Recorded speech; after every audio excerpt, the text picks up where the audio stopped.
guys were off. We had a gully washer yesterday. Al stayed in a hammock and got wet. I stayed in a nice dry shelter and got wet because it leaked. So, embrace the suck. Not sure how far we'll hike today. And that's the shelter we stayed at. You can see our hiking conditions aren't the best. A lot of mud because of the rain. They're even expecting 3 inches of snow tonight. So we'll see. Hey guys, now we're getting sleet.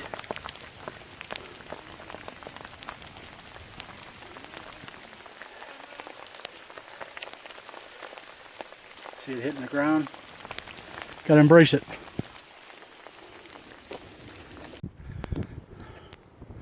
Probably why they call them the Smoky Mountains.